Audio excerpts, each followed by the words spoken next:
Welcome to This Explainer. Let's dive right into what I think is the ultimate football mystery of 2024. Picture this. It's Berlin, July 14th. England finds itself in a European Championship final for the second time in a row.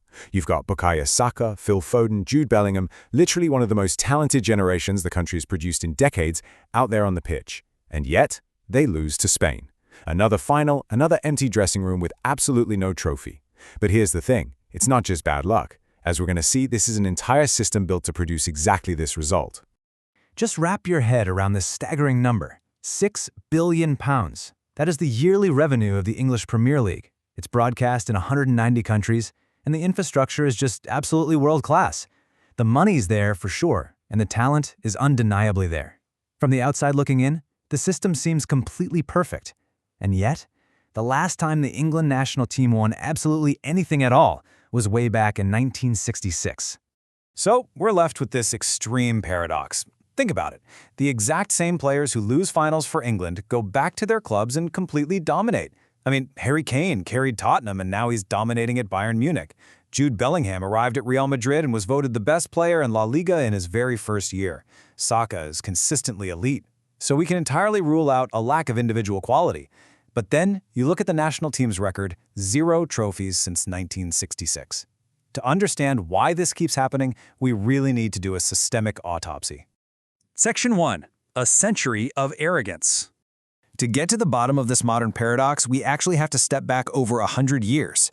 Way back in 1863, England created the rules of modern football. By 1872, they played the first international match in history against Scotland. But then jump to 1930.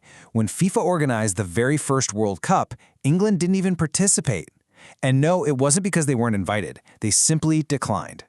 Inventing the game basically bred this dangerous arrogance, this foundational belief that England simply didn't need the rest of the world to play football. This historical mindset is perfectly summed up by Charles Sutcliffe. He was one of the most influential leaders of the English Football Association at the time. Get this. He openly stated he didn't care one penny about football development elsewhere. He literally called equal voting rights for other nations a case of glorifying mediocrity. He even thought hiring foreign players was repulsive. Wow! That deeply ingrained superiority complex, that feeling that football belongs to England and there's nothing to learn from anyone else, was passed down through generations. Fast forward to today, and that historical arrogance has evolved into a modern illusion. You know, we tend to assume that because the Premier League is the richest in the world, English players and managers must automatically be the best. But the reality? The league is mostly rich because of imported foreign talent.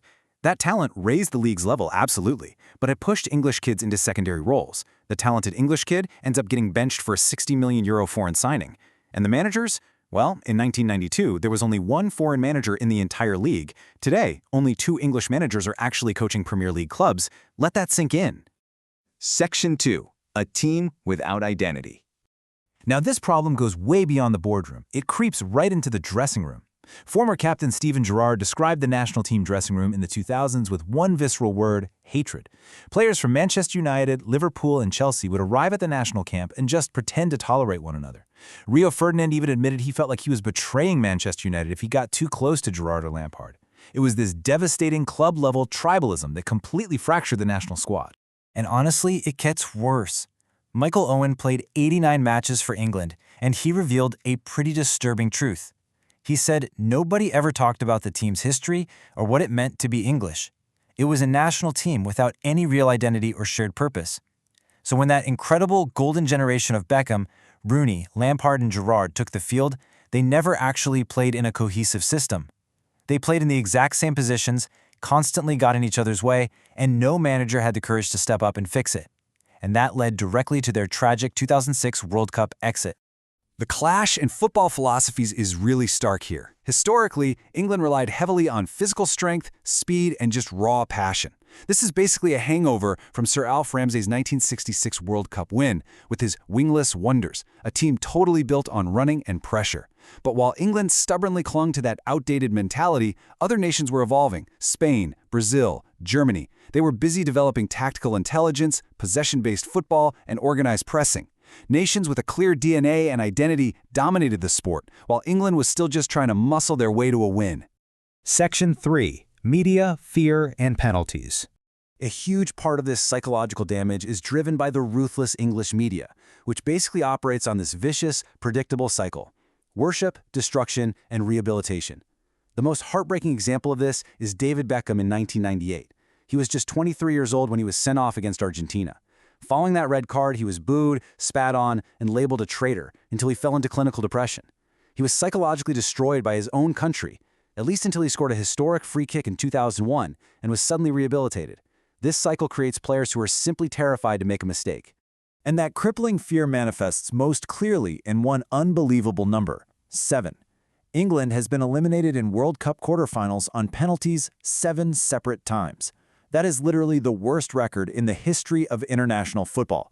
It's not a coincidence, folks. It is a direct, measurable symptom of the toxic culture we just discussed.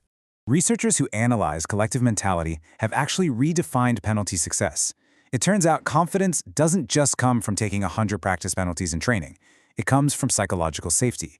It stems from knowing that if you step up and miss, your team is still going to support you, and you won't be completely destroyed by your own country the next morning. For decades, England completely failed to build that psychological safety net. Section 4. Changing the culture. Enter Gareth Southgate, who, ironically, is the very man who missed a crucial penalty for England back in 1996. He understood this psychological wound better than anyone else possibly could. So he and coach Owen Eastwood initiated a brilliant cultural reset. They brought in Waka Paka, which is this concept of tribal belonging and feeling part of something permanent. They established actual psychological safety, introduced special shirt presentations, and assigned legacy numbers to connect current stars with past legends. Southgate completely transformed the identity of the squad, and you know what? It worked. It led them straight to a World Cup semifinal and 2 European Championship finals.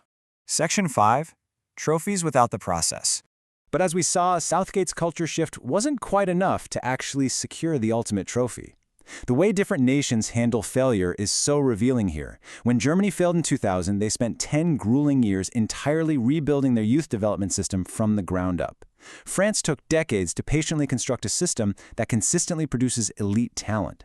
But England's approach to failure is to fire the manager, hunt down a media scapegoat, and demand immediate, miraculous results by the very next Tuesday. England desperately wants the trophy, but they don't want to do the grueling work of reforming the underlying system. Truly successful organizations learn from their failures. Just look at the New Zealand All Blacks rugby team. They have a strict, famous, no dickheads policy. 0 egos tolerated, no matter how talented you are. But more importantly, after a major defeat in 2007, they used it for honest, ruthless, systemic analysis to figure out exactly what was broken. England, on the other hand, suffers from this repetitive cycle of amnesia. They just change the manager, but keep the broken system entirely intact. Which leaves us with this final, provocative thought to take away from this explainer. Can a nation, or any organization really, ever win the ultimate prize if it flat out refuses to do the grueling work of systemic reform?